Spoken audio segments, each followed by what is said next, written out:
Assalamualaikum warahmatullahi wabarakatuh. Perkenalkan, nama saya Ismi Ismail.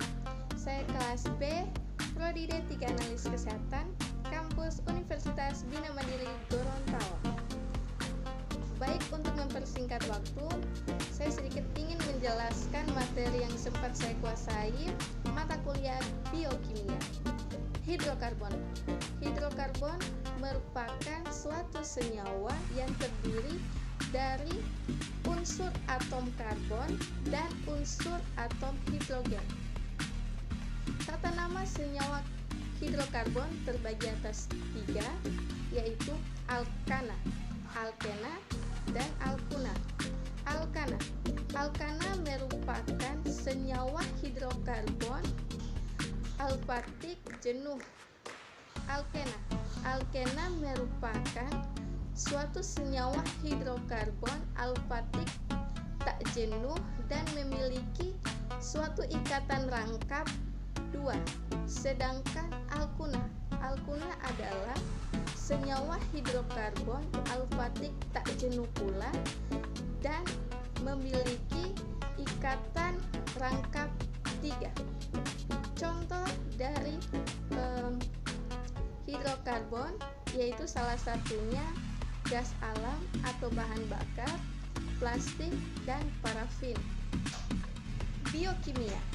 Biokimia adalah ilmu yang mempelajari tentang suatu struktur dan fungsi komponen-komponen seluler seperti protein, karbohidrat, lipid, dan asam nukleat beserta biomolekul lainnya. Perkembangan dari biokimia yaitu tidak lepas dari perkembangan terjadinya suatu ilmu pengetahuan genetika, yaitu ilmu yang mempelajari tentang pewarisan sifat keturunan oleh individu. Tujuan dari biokimia yaitu mempelajari suatu proses bagaimana makhluk hidup itu dapat menjalankan kehidupannya dan sampai di mana mereka bertahan dalam proses kimia yang berada di dalam tubuh. Manfaat dari biokimia yaitu dapat dimanfaatkan di bidang kedokteran, bidang pertanian, masalah gizi, dan untuk mencegah terjadinya kekurangan gizi. Seperti itu. Karbohidrat adalah suatu zat makanan yang mengandung karbon, hidrogen, dan oksigen. Klasifikasi dari karbohidrat terbagi atas 3, yaitu monosakarida, oligosakarida, dan polisakarida. Fungsi karbohidrat yaitu pertama, sebagai untuk sumber utama di dalam tubuh kita. Yang kedua, yaitu sebagai cadangan energi otot dan hati.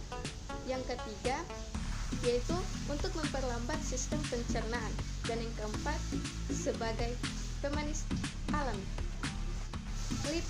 Lipid adalah suatu kelompok molekul seperti lemak, lilin, esterol, dan vitamin yang larut dalam air dan lain sebagainya.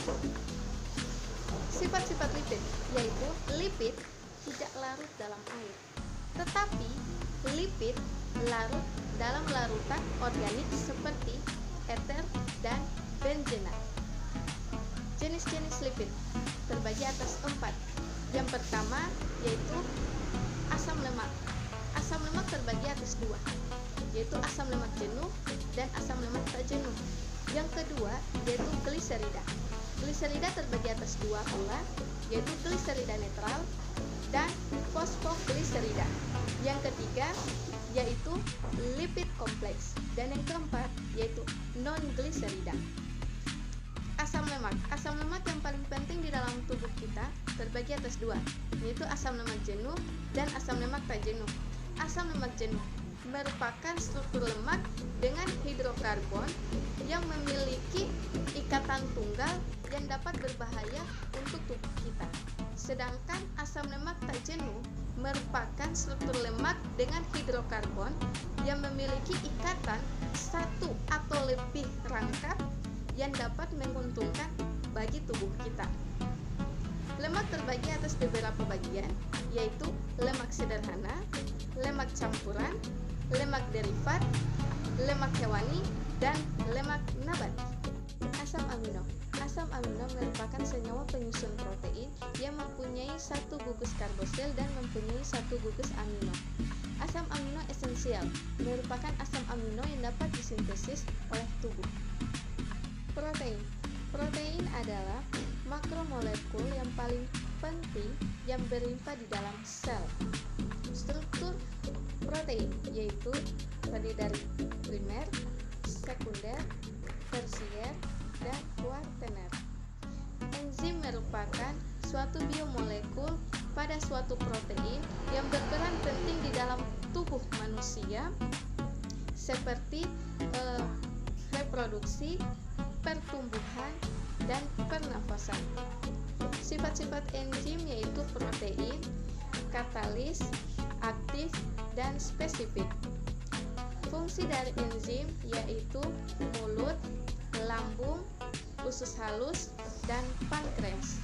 Sekian dari saya, terima kasih. Wassalamualaikum warahmatullahi wabarakatuh.